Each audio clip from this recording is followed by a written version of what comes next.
Hi everybody, it's Tim with Engadget, and we are happy to bring you the Asus EeePad Transformer Prime. It's a bit of a long name, but you can simply call it the best Android tablet on the market at this point. It is narrowly edging out the Galaxy Tab 10.1 and 8.9 in terms of performance, battery life, and even design. It's thinner, lighter.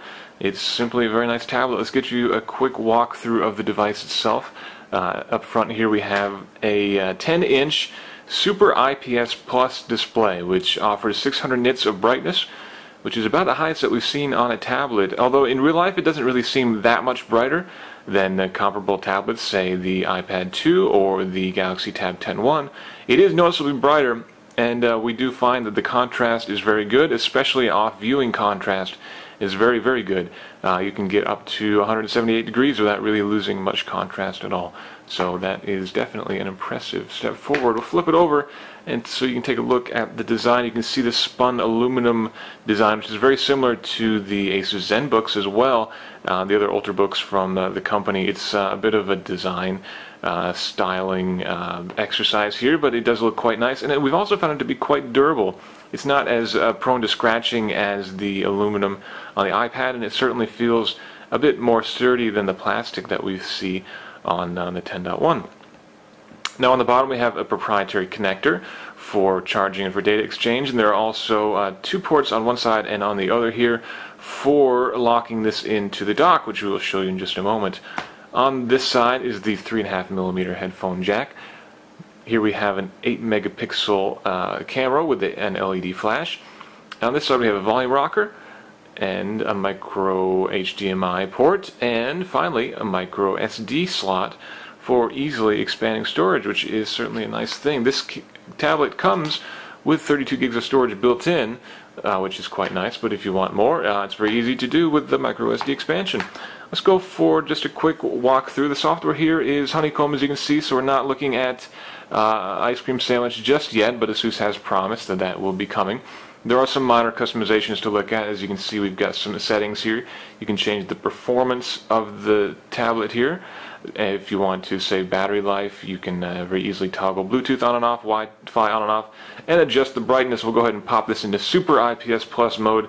You can see that bumps up the brightness a little bit there and makes things look a little bit nicer. Not really much other going on in terms of customizations. If you do go into the toggle here for applications, you can see that you can very easily close things that you don't want anymore. So you've got a bit of a task manager built in, at least you usually can.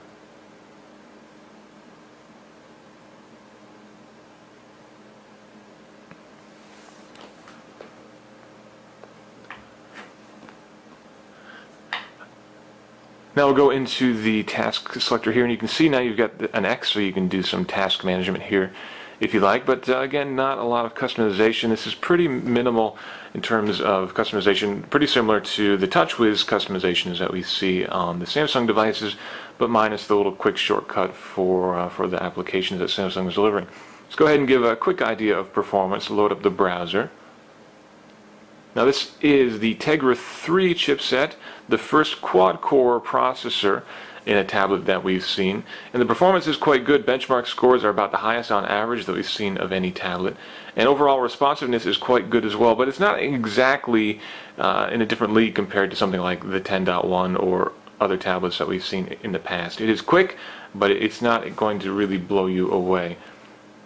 Now the page is loading here. The flash is coming in, which is what's taking a little bit of time.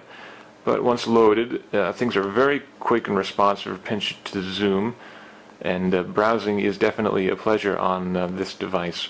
Benchmarking scores for SunSpider were quite good here, and overall, if you're looking to do web browsing, I think you'll be quite happy with this device. But of course, performance is not the only thing that is interesting about the Transformer Prime. It's this dock that makes it very interesting. This is the keyboard dock, which is a $150 extra, and it comes with its own battery built in. So if you take the Prime, slot it in like thus, it actually starts to recharge the tablet as it's plugged in here. So if you have both batteries fully charged, you're not going to quite double the battery life, But Asus does promise that you'll get about 6 hours of extra battery life by using this dock. That's on top of the 10 to 12 hours that you can get from the tablet itself, which is of course quite healthy.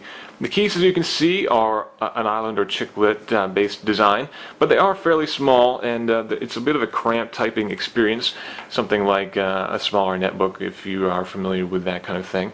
The springiness of the keys is a bit light, but overall the feel is not too bad. The touchpad here is very small. It does support multi-touch gestures, which is nice. And down here you can click left or right if you like, or you can just simply tap, which is we found to be much nicer.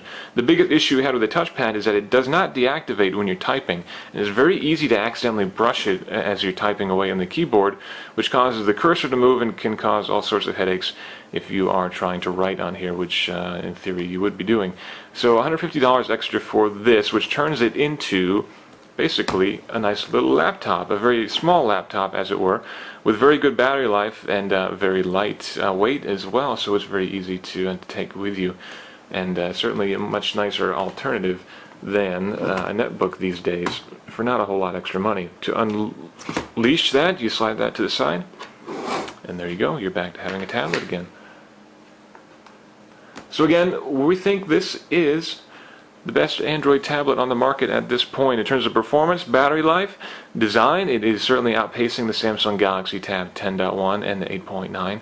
And at $500 for 32 gigs, it's a pretty good value too. So again, this is the Asus EeePad Transformer Prime, and we would definitely give it our mark of recommendation.